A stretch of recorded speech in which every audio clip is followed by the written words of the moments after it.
ఉన్న బంగారాన్ని విడిపించి ఆ రోజు ఆన్లైన్ రేటుకే మేము కొంటాం. Sharma gold company. ఎన్నికలకు ఒక్కరోజు ముందు జరిగినటువంటి పరిణామంతో ఆంధ్రప్రదేశ్ రాష్ట్ర వ్యాప్తంగా కూడా జరిగిన చర్చ. అల్లు అర్జున్ పై నంద్యాల వైసీపీ అభ్యర్థికి ప్రచారం చేయడం, అక్కడ ఆయన ర్యాలీగు లాంటిది కూడా చేయడం తీవ్ర దుమారం రేపింది జనసేన పార్టీలో కూడా, కూటమిలో కూడా. అలాంటి పరిస్థితి ఎదుర్కొని కూడా నంద్యాల అభ్యర్థి రోజు ఓడిపోయినటువంటి పరిస్థితి, నంద్యాలలో శిల్పారావి. సో అంటే ఇలా అల్లు అర్జున్ ప్రభావం కూడా ఏమాత్రం పనిచేయలేదు ఆ నియోజకవర్గాలు అనేది మనం స్పష్టం చేసుకోవచ్చు. అక్కడ అంటే వాస్తవానికి పరిస్థితులను బట్టి, అక్కడ తీసుకున్నటువంటి నిర్ణయాలను బట్టి, అక్కడ ఉన్నటువంటి స్థానికంగా ప్రజలు ఇచ్చినటువంటి గెలుపు అవకాశాలను బట్టి మనం చూడాల్సి ఉంటుంది. నియోజకవర్గాల విషయంలో ఇది తాడిపత్రి నియోజకవర్గం, అస్మిత్ రెడ్డి గెలుపొందారు. ఇక్కడ స్వల్ప మెజారిటీ 27,000 ఓట్ల మెజారిటీతో అస్మిత్ రెడ్డి గెలుపొందారు. అలానే ధర్మవరంకి సంబంధించి కూడా ఇంకా డిక్లరేషన్ జరిగినట్లేదు. బహుశా డిక్లరేషన్ సంబంధించి క్లారిటీ రావాల్సి ఉంటుంది. అల్లు అర్జున్ చేసినటువంటి చివరి నిమిషంలో చేసినటువంటి ఒక చిలిపి పనిలాగా మనం చూడాల్సి ఉంటుంది. గుమ్మడి జయరాం ఇది లీడింగ్లో ఉంది ఇంకా స్టిల్. ఎందుకంటే గుంటకల్ నియోజకవర్గం ఓడిపోతారనేటువంటి ఆలోచన చేశారు అనుకున్నారు అందరూ కూడా ఎస్టిమేషన్స్ ప్రకారం. ఫస్ట్ ట్రైలింగ్లో ఉంది, బట్ ఫైనల్గా లీడ్లోకి వచ్చినటువంటి పరిస్థితి అయితే మనం చూసాము. ఇది నియోజకవర్గాల వారీగా చూస్తే పత్తికొండ నియోజకవర్గం, ఇక్కడ కూడా టీడీపీ లీడింగ్లో ఉన్నటువంటి నియోజకవర్గం. ఇంకా అఫీషియల్గా అనౌన్స్ చేయలేదు. 14,000 ఓట్ల మెజారిటీ కనిపిస్తుంది టీడీపీ నాయకులకి సంబంధించి. అలానే ధర్మవరం నియోజకవర్గానికి సంబంధించి చూస్తే కనుక ధర్మవరం ఇంకా పాండ్యం గౌరు చరితారెడ్డి పాండ్యంలో కూడా లీడింగ్లో ఉన్నటువంటి నియోజకవర్గాలు. సో ఇవన్నీ కూడా తెలుగుదేశం పార్టీ లీడింగ్లో ఉన్న నియోజకవర్గాల్లో గెలుపుకి ఎందుకు అవకాశం ఖరారు ఎక్కువగా ఉందంటున్నారంటే 20 నుంచి 30,000 పైచిలకు మెజారిటీలు ఉన్నటువంటి నియోజకవర్గాలే ఎక్కువ ఉన్నాయి. బట్ ఇక్కడికి వచ్చేసరికి మనం మిగతా నియోజకవర్గాల్లో చూస్తే చాలా వరకు లీడ్స్ తక్కువ ఉన్నాయి.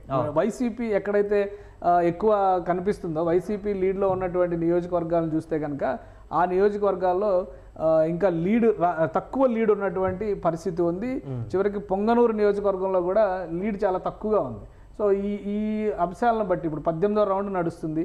6,000 ఓట్ల మార్జిన్, 6,530 మాత్రం కనిపిస్తుంది. ఎర్రగొండపాలెంలో 1150. సో ఇంకా ఇవి రౌండ్స్ కంప్లీట్ కానటువంటివి అనమాట. సో రౌండ్ కంప్లీట్ అయ్యి 9 రౌండ్లు ఉన్నాయి అక్కడ. ఇక్కడ 9 రౌండ్లు ఎర్రగొండపాలెంలో.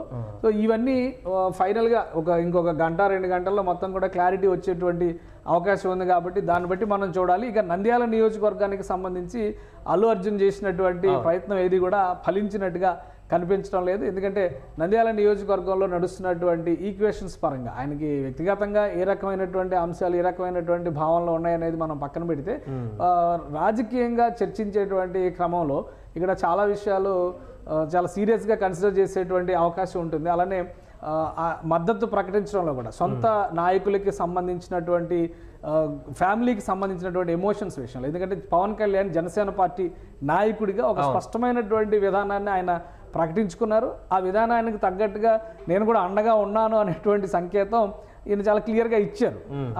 అక్కడ ట్వీట్ చేసి మద్దతు పలికి మరుసటి రోజు అంటే ఓటింగ్కి ఒక్కరోజు ముందర ఆయన ఇంటికి వెళ్ళడం, ఎలక్షన్ కంప్లీట్ అయ్యేటువంటి రోజు, ఎలక్షన్ కోడ్ ఎప్పుడైతే కంప్లీట్ అవుతుంది అనేటువంటి కొన్ని గంటల ముందర మాత్రమే ఆయన వెళ్ళారు. సో అక్కడ జరిగినటువంటి లెక్కలలో ఆ ఈక్వేషన్స్ మొత్తం కూడా మారిపోయింది పూర్తిగా.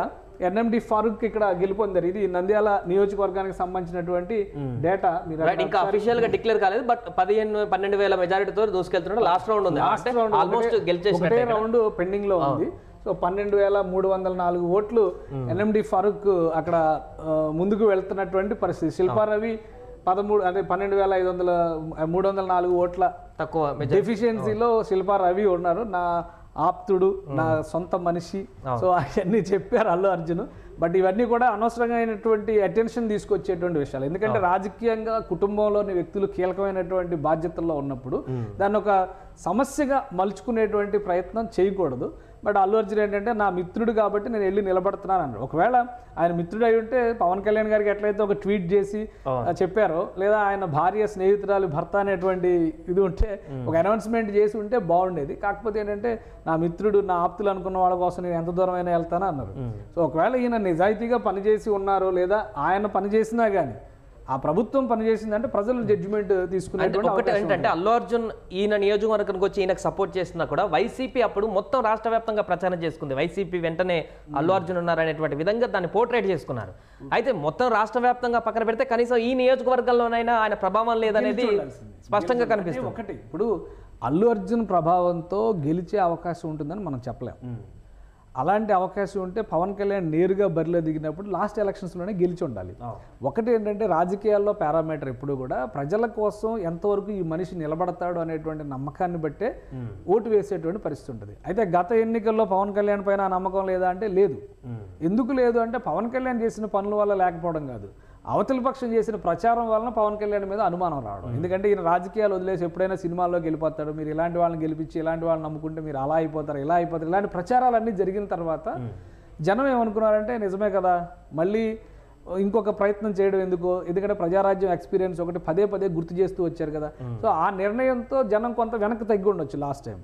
బట్ ఇప్పుడు ఇక్కడ జరుగుతున్నటువంటి పోరాటం అంతా కూడా 5 ఏళ్ల జగన్మోహన్ రెడ్డి పరిపాలన వర్సెస్ కొత్త గవర్నెన్స్ రావాలా వద్దా. ఒకవేళ జగన్మోహన్ రెడ్డి పరిపాలన అద్భుతంగా ఉంది అనేటువంటి అభిప్రాయం ఉండి ఉంటే ఆయన 100 మంది అభ్యర్థులను మార్చి ఉండేవాళ్ళు కాదు, ఆ విశ్వాసం ఉండి ఉంటే. లేదా ఇప్పుడు క్యాబినెట్లో మొత్తం ఓడిపోయారు కదా, ఒక పెద్దిరెడ్డి రామచంద్రారెడ్డి ఒక్కడు ఇంకా కొంచెం లీడింగ్లో ఉన్నారు. జగన్మోహన్ రెడ్డి తర్వాత పెద్దిరెడ్డి రామచంద్రారెడ్డి, బొత్స సత్యనారాయణతో సహా అందరూ ఓడిపోయారు. సో అంటే అది బెస్ట్ పెర్ఫార్మింగ్ గవర్నెన్స్ అయ్యి ఉంటే ఎందుకు ఓడిపోతారు అందరూ? అసలు 2.5 ఏళ్ళు ఏదో డిగ్రీ 3 ఏళ్ళు చదివినట్టుగానో లేదా ఒక కాంట్రాక్ట్ ఉద్యోగానికి ఏడాది అగ్రిమెంట్ చేసుకున్నట్టుగా 2.5 ఏళ్ళకి ఒకసారి మంత్రులు మారుస్తాననేటువంటి పాలసీనే కరెక్ట్ కాదు. సో అక్కడి నుంచి వ్యతిరేకత ఉంది. మళ్ళీ అదే పాలసీలో కొంతమందిని ఉంచుకొని కొంతమందిని బయటికి పంపించడం కూడా చాలా నెగిటివ్ ఫ్యాక్టర్గా మారినటువంటి పరిస్థితి ఉంది.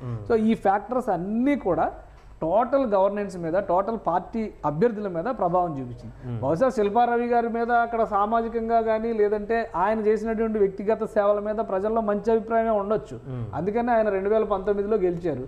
2019లో ఆయనకు ఒకసారి అవకాశం ఇచ్చారు. ఈ అవకాశం తర్వాత ఆయన performance versus Jaganmohan Reddy government performance ఈ 2 పారామీటర్స్ని కనుక తీసుకుని చూసినప్పుడు శిల్పారావికి మార్కులు ఎక్కువ పడి ఉండకపోవచ్చు. ఎన్ఎండి ఫరూక్ అనే ఆయన చాలా సీనియర్ లీడర్, గతంలో కూడా చంద్రబాబు తెలుగుదేశం పార్టీలో పనిచేసిన ఆయన, తెలుగుదేశం పార్టీలో మంత్రి అయిన ఆయన. సో ఈ ఒక ట్రాక్ రికార్డ్ ఉంది ఆయనకి. సో ఈయన కంటే ఆయనే బెటర్ అనేటువంటి విశ్వాసంతో గతంలో ఓడించారు కాబట్టి ఇప్పుడు ఆయనకు ఓటు వేసి ఉండొచ్చు.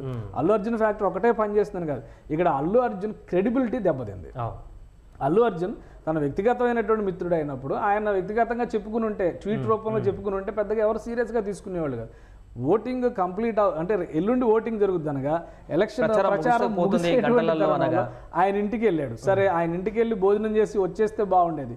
ఆయన మందిని పోగేశారా లేదా మంది ఈయన చూస్తానికి వచ్చారా అనేది చూస్తే దాన్ని బట్టి ఆయన ఒక ప్రకటన చేశాడు, మీడియాతో మాట్లాడారు. ఓటింగ్ వేసిన రోజు హైదరాబాద్లో ఓటు వేసిన రోజున కూడా ఆయన మళ్ళీ దాని గురించే ప్రస్తావించారు. సో ఇవన్నీ కూడా ఎంబ్రాసింగ్ సిచ్యుయేషన్స్ ఫ్యామిలీలో క్రియేట్ చేసింది. పైగా ఇంకో వైపు నుంచి అల్లు అర్జున్ ఫాదర్ అల్లు అరవింద్ గారు అక్కడికి వెళ్ళి పిఠాపురంలో తన సోదరితో కలిసి పూజలు చేసి పవన్ కళ్యాణ్ గెలుపు కోసం వాళ్ళు మాట్లాడి ఆ ఇంటికి వెళ్ళినటువంటి తరుణంలో ఈయన ఇటు వెళ్ళడం అనేది కొంత మెగా ఫ్యామిలీ అభిమానుల మనోభావాలను గాయపరిచినటువంటి పరిస్థితి. ఆ అభిమానుల మనోభావాలతో నాకేం సంబంధం లేదు, నా అభిమానులు నాకు ఉన్నారంటే ఉండొచ్చు అల్లు అర్జున్ గారికి. ఎందుకంటే స్వతంత్ర వ్యక్తిత్వం ఉంటుంది, ఆయన ఇష్టం వచ్చినట్టు ఆయన ఏమైనా చేయొచ్చు. ఏ స్టార్ అయినా కానీ ఎవరికైనా కానీ ప్రతి ఒక్కరికి కూడా స్వతంత్ర వ్యక్తిత్వం ఉంటుంది. వాళ్ళ నిర్ణయం మేరకు వాళ్ళు నడుచుకోవడానికి అవకాశం ఉంటుంది. నా పద్ధతి పందా ఇలానే ఉంటుంది అనుకుంటే అలానే ఉండొచ్చు, దాన్ని ఎవరు కూడా కాదనరు. కాకపోతే ఏంటంటే ఒక నిర్ణయం తీసుకునేటప్పుడు సెలబ్రిటీ స్టేటస్లో ఉన్నప్పుడు ఆ నిర్ణయానికి వచ్చేటువంటి పర్యవసానాలను కూడా ఆలోచించాలి. ఆలోచించకుండా నా ఇష్టం నాకు నచ్చింది నేను చేస్తానంటే అది సినిమాల్లో చెల్లుద్దు కానీ నిజ జీవితంలో పనికిరాదు.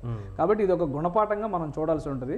బహుశా వీటి మీద ఇంకా ట్రోలింగ్స్ చేయడం అవి చేయడం కూడా అనవసరం. ఎందుకంటే ఇది అల్లు అర్జున్ వచ్చి ప్రచారం చేస్తే ఆయన మీద వచ్చినటువంటి రిఫరెండం ఏమి కాదు. ఇది ఓవరాల్గా గవర్నమెంట్ పనితీరుని బేరీజ్ వేసుకునేటువంటి క్రమంలో అందరూ ఓడిపోయారు. 10 మంది మంత్రులకే తప్పనటువంటి పరిస్థితి ఉంది. కాబట్టి ఇది అల్లు అర్జున్కి ఆపాదించి ట్రోలింగ్ చేసేంత వ్యవహారం కాదు. కానీ వ్యతిరేకత అనేది ఉంటే అది ఒక వేవ్ రూపంలో మారితే ఎవరు వచ్చినా కానీ మనల్ని సేవ్ చేయలేరు అనే దానికి ఒక ఉదాహరణగా దీన్ని మనం చూడాల్సి ఉంటుంది. సుమన్ టీవీలో మీ పర్సనల్ అండ్ బిజినెస్ ప్రమోషన్స్ కోసం కింది నెంబర్కి కాంటాక్ట్ చేయండి.